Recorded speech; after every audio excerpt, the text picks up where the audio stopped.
es un genocidio. Y ahora nos va a hablar Prudencio Vidal.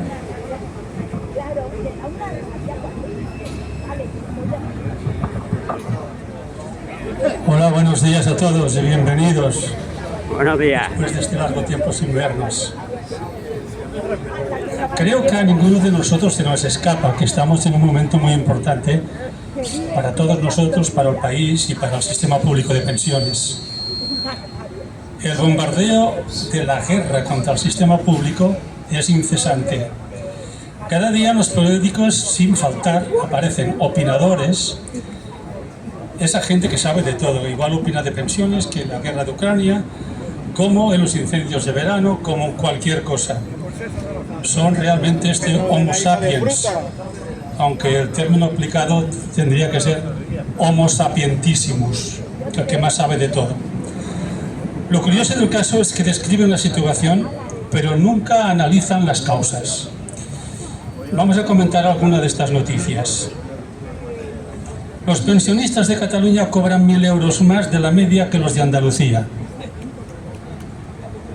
Como si el cálculo de la base reguladora fuera diferente según los territorios. Quienes solo leen los titulares, que son muchos, piensan, ¿veis? Quienes nos roban son los pensionistas de Cataluña, Euskadi y Navarra, porque cobran más. Y las bases reguladoras están en función de lo haber cotizado. Pero no lo dicen. Esta es muy fuerte, apareció hace un par de días.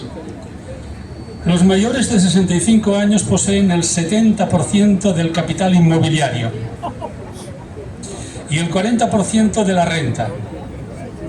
Vaya, que somos unos privilegiados los jubilados. Pero ¿por qué no explican que con muchos esfuerzos pudimos comprar nuestra primera vivienda? Porque los salarios eran mucho más altos. Y nuestras cotizaciones a la Seguridad Social también. Nos indican que el PIB sube cada año y dicen que la economía va como un cañón. Pero el número de trabajadores pobres se va incrementando cada año. Ante el problema de la vivienda lanzan la culpabilidad sobre nosotros, porque los verdaderos culpables, que son los especuladores y la falta de políticas sociales, nunca asumen su propia responsabilidad. El mantra en economía más despreciable y que más se aplica es que el mercado se regula a sí mismo, que la ley de la oferta y la demanda para nosotros es pura ficción, a los hechos nos remitimos. Si desde los gobiernos no se regulan los bienes y los derechos constitucionales, estamos perdidos, como está sucediendo ahora. Otra noticia. Las jubilaciones anticipadas van a ver depreciados su pensión entre un 30 y un 40% menos de la base reguladora. Y nos preguntamos, ¿independientemente de los años cotizados? ¿Independientemente según el grado de desgaste físico y peligrosidad ejercida en el trabajo?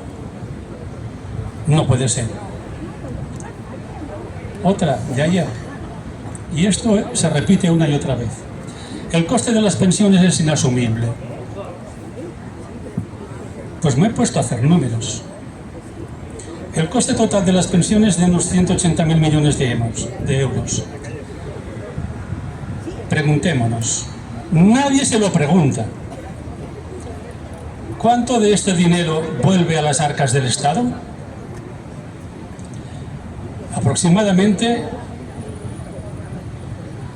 Es algo que hemos preguntado a parlamentarios para que le hagan una rogativa a la ministra de Hacienda, pero no tenemos respuesta. Así que lo que yo voy a decir ahora es algo aproximado.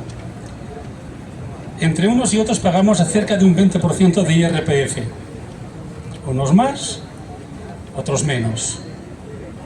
Se calcula que son unos 36.000 millones de euros que vuelven de nuestras pensiones a las arcas según el IRPF. Con lo cual quedan 144.000 millones de euros. De los cuales la mayoría de ellos pagamos un 18% de IVA. Más los impuestos municipales, más las comunidades de vecinos, más el coche, más el IVA de la gasolina, etcétera, etcétera, etcétera. Si sumamos el resultado nos da unos 60.000 millones de euros. Datos del 31 de mayo de 2025 según Eurostat. El déficit de las pensiones es de 31.315 millones de euros. La resta es fácil. No es que no sean suficientes las cotizaciones, es que con lo que nos quitan de nuestro salario sobra dinero, porque nunca se hacen las cuentas de lo que a partir de que recibimos ese dinero vuelve otra vez al Estado. La última, de ayer y de antes de ayer: Alemania declara insostenible el estado del bienestar. Así es el titular, pero es una mentira enorme, porque dicho de esta manera parece que vayan a deshacer la obligación del Estado de todos los programas de bienestar. Y lo que han hecho es nombrar en la coalición de liberales y de la derecha unas comisiones para proponer una forma en que el estado del bienestar sea sostenible. De procurar que sea sostenible a que se planteen su destrucción hay un paso muy grande. Una frase del señor del PP, Núñez Feijóo: subir las pensiones según el IPC es un error contable. Coño. La ley de revalorización en el artículo 48 dice: las pensiones de la Seguridad Social en su modalidad contributiva, incluso el importe de la pensión mínima, serán revalorizadas al comienzo de cada año en función del correspondiente índice de precios al consumo, previsto para dicho año. Esa frase de que vamos a derogar el sanchismo y que otro clima político es posible, yo me pregunto, y nos debemos preguntar, ¿qué es lo que van a derogar? ¿La memoria histórica? ¿Para volver a reescribir la historia según sus propias ideologías? No. No la derogarán. Lo que será es ahogarla financieramente. Ya lo dijo el señor Rajoy: yo para la memoria histórica, cero, aunque esté en la ley. Y no olvidemos, la libertad en democracia es el cumplimiento estricto de la ley. ¿Derogarán la ley trans? No. Pero para realizar ese cambio se necesita un proceso legal, es decir, una acción administrativa. No se derogará, pero se bloqueará para que esos niños, esas niñas, estos jóvenes sufran años y años llamándose no Javiera, sino como quieran ellos, pero aunque sean niños o sean niñas, en su documento nacional de identidad y en todas partes figurará el género biológico. ¿Derogarán las leyes de educación en lo referente a las lenguas cooficiales? No. ¿Por qué? No pueden perder votos en los feudos principales de Galicia, Valencia y Baleares. Y dejarán de ser lenguas vehiculares para que el castellano, que está bien que todo el mundo lo sepamos, yo estoy hablando en castellano, soy catalán, pero es volver al yo mando y yo hago y no busco consensos, por más que se quejen.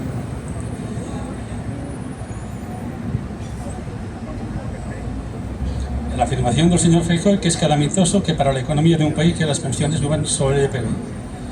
Ya conocemos desde hace tiempo cuáles son las pretensiones de la derecha con las pensiones. Nos entrevistamos frecuentemente hace tiempo, pero no han cambiado de parecer ni con Junts ni con el PP. El PP quiere hacer un reparto según los ingresos. Es decir, el día que tú te jubiles, no calcularán tu pensión en tu base reguladora a tanto dinero, sino que te darán un coeficiente del 0,0000 11, 12, 13, que sea. Y entonces, si se recoge mucho, cobrarás más. Pero si se recoge menos, cobrarás menos. Y ya anuncian que van a rebajar las cotizaciones sociales de las pensiones a las empresas. Con lo cual nos están diciendo lo que están diciendo, ¿no? Junts es partidario de que a partir de los 50 años hacia adelante se mantenga el sistema, pero a partir antes de los 50 años se haga lo que hemos conocido como el nombre de la mochila austríaca. Es decir, que ese dinero lo vayan guardando para el día que se jubilen lo tengan. Y la pregunta es muy sencilla. ¿Cuánto nos durarían en las pensiones 250.000 euros de ahorro? 250.000 euros que, no sé, es muy difícil que un pensionista llegue a tener 250.000 euros de ahorro. Pues a 25.000 euros al año, 10 años. Estamos subiendo la esperanza de vida a un montón de años más y nos dicen que a partir de X años ya no vas a recibir ningún ingreso. Por eso nosotros tenemos que hacer mucha pedagogía con todas estas cifras y estos pensamientos para que, si hay próximas elecciones, votemos con la cabeza y no votemos con las entrañas, que es lo que nos están haciendo creer. Tengo un par de cosas más, pero acabo enseguida. Por ejemplo, dicen que somos la cuarta economía de la Unión Europea, que el PIB va como un tiro. Vale. Los salarios por hora, España se sitúa no entre los 4 primeros, sino en el número 17. Y todos los países que le siguen son de la antigua, aparte de Chipre, de la antigua Unión Soviética. En pensiones exactamente lo mismo. El gasto por pensiones, estamos en el número 16. La cuarta economía de la Unión Europea está en la cola de la prosperidad social. Pues tengámoslos. Se reclama mucho la libertad. Con frecuencia se editan libros, se parecen señores y señora, que la economía y la buena sociedad, camino de la libertad. Camino de la libertad. Yo qué sé. Hay un filósofo escocés, Isaiah Berlin, que sentenció con esta frase que es lapidaria. Será del hijo del emérito. La libertad del lobo ha significado siempre la muerte de las ovejas. Ellos se convierten en lobos y nosotros no podemos ser ovejas. Tenemos que exigir nuestra condición de ciudadanos libres, solidarios, defendiendo todos los principios democráticos de igualdad, solidaridad y de bien común. Porque los lobos no deben tener cabida de ninguna manera en una democracia que se precie como tal. Compañeros y compañeras, a defender las pensiones todos los días, a hacer pedagogía cuando nos vayamos de la plaza de la universidad y ensanchar este movimiento hasta que no quepamos ya, como alguna vez no cupimos, en toda la plaza. Porque gobierne quien gobierne, las pensiones se prefieren. Se defiende. La lucha es el único camino. La lucha es el único camino.